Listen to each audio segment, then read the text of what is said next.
Hey everybody, Rachel Teedy here with this update on this February 1st. And on this February 1st, we are tracking some really cold temperatures. We've been talking about this all week long, and it's already causing some problems. Amsterdam says it's moving its Winterfest scheduled for this weekend back a week to February 11th.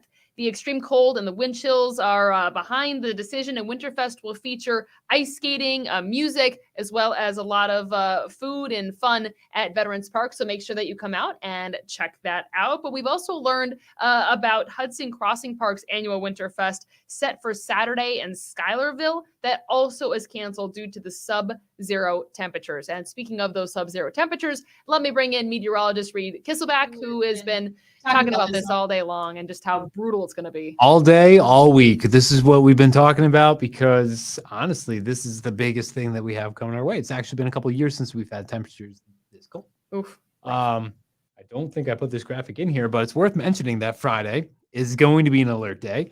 Because of the cold coming on through with the gusty winds, we could have some wind chill values of about 15 to 40 below. So that's why we have that in place. Outside this evening, 25 degrees in the city of Albany itself. Wind chill of 18. So an extra layer still this evening, a good move. We'll start out the day tomorrow with a little bit of some lingering cloud cover. Temperatures in the teens. As we get into the afternoon, we'll have some sunshine. That's going to help to push our highs up towards the mid-30s. A couple of spots on the valley floor into the upper 30s. While that happens during the day Thursday, to our north, we're going to have a cold front with that Arctic blast and windy conditions heading on south towards our region. You notice a line of snow approaching our area by 11 o'clock. Might actually get a little bit of some light snow with this as this passes on through. So you might even wake up on Friday with a light dusting on your car. So wind chill forecast, we're combining those gusty conditions with the actual temperature outside. And it's just going to be a very cold day on Friday. And that's why we stress wearing the extra layers first thing in the morning. It's going to feel close to about 10 below. As we get into the afternoon, it's about 15 below. And 15 to 20 below. Getting into the evening time, though, like 8 o'clock on, we're going to see those temperatures drop even more. So 26 below by 8 o'clock, thanks to mostly clear skies in place. It's going to feel awfully cold. So wind chill warnings in effect for the areas shaded in blue, where overnight Friday into Saturday morning, we could have wind chill values as cold as 30 to 50 below. And we still have wind chill watches in effect for area shaded in green. That is looking at wind chills of 15 to 40 below. Regardless, all these spots looking at very cold temperatures. So if you are going to be out, just make sure you are dressed properly and don't spend too long outside if you aren't dressed properly, as you'll be at risk for some frostbite. Tonight, 16, partly cloudy and cold as we head into the day tomorrow. Mostly cloudy in the morning, decreasing clouds in the afternoon, highs towards the mid to upper 30s.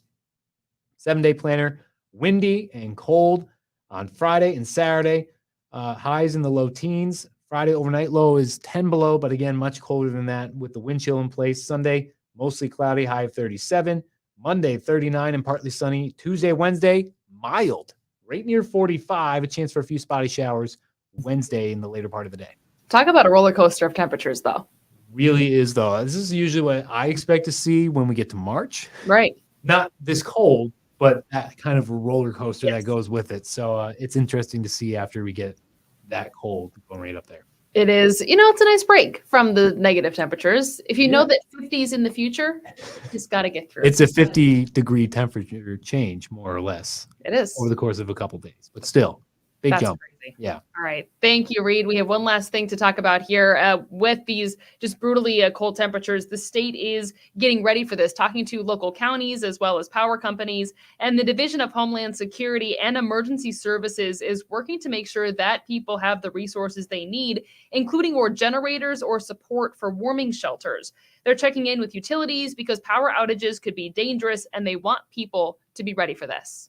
Folks need to be really conscious of the frostbite and the hypothermia risk on Friday and Saturday. We want you to stay home. We want you in your homes or at least inside. But if you do have to be outside, you've got about 10 minutes before frostbite sets in. Now, the commissioner says that if you do have to be outside, just really bundle up. Grab those extra layers. You heard Reed talking about this. This is something that we're going to be taking a closer look at a little bit later tonight on News Channel 13 live at 9. A little Q&A with Reed between him and myself. And we'll talk more about that coming up tonight at 9 o'clock. But we also have big stories that we are following for News Channel 13 Live at 9 and 11. Taniqua Penix is at a meeting right now talking about cannabis and what that means in the community, people expressing their concerns and their questions. We'll have all those details coming up. News Channel 13 Live at 9.